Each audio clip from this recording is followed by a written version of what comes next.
അമിത രക്തസ്രാവം, ആർത്തവവേദന, അടിവയറ് വേദന, നടുവേദന, അതുപോലെ തന്നെ കാലിലേക്ക് ഇറങ്ങുന്ന കഴപ്പും വേദനയും, അടിവയറിൽ ഭാരം, കല്ലപ്പ്, മൂത്രം പോകാനുള്ള തടസ്സം, അടിക്കടി മൂത്രം പോകാൻ തോന്നുക, മലബന്ധം, ബന്ധപ്പെടുമ്പോഴുള്ള വേദന, ഈ രീതിയിലുള്ള ലക്ഷണങ്ങൾ ഉണ്ടെങ്കിൽ നിങ്ങൾക്ക് ഫൈബ്രോയിഡ്സ് ആകാം. ഇതിൽ തന്നെ യൂട്രസിന് പുറത്തോട്ട് വളരുന്ന ഫൈബ്രോയിഡ്സ് ആണെങ്കിലും വളരെ വലുപ്പമേറിയ ഫൈബ്രോയിഡ്സ് ആണെങ്കിലും പ്രഷർ സിംറ്റംസ് ആണ് കൂടുതലായി കണ്ടുവരാറുള്ളത്.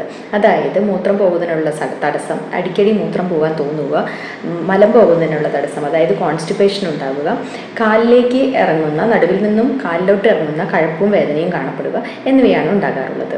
അതേസമയം യൂട്രസിനകത്തോട്ടാണ് ഫൈബ്രോയിഡ്സ് വളരുന്നത് എന്നുണ്ടെങ്കിൽ ബ്ലീഡിംഗ് ആയിരിക്കും കൂടുതലായി കണ്ടുവരാറുള്ളത്.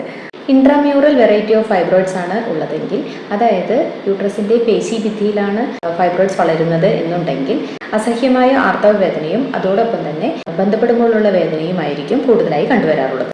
ഇത്തരത്തിൽ ഏതൊക്കെ ലക്ഷണങ്ങളാണ് നിങ്ങൾക്കുള്ളതെന്ന് താഴെ കമൻറ്റ് ചെയ്യുന്നല്ലോ. Thank you.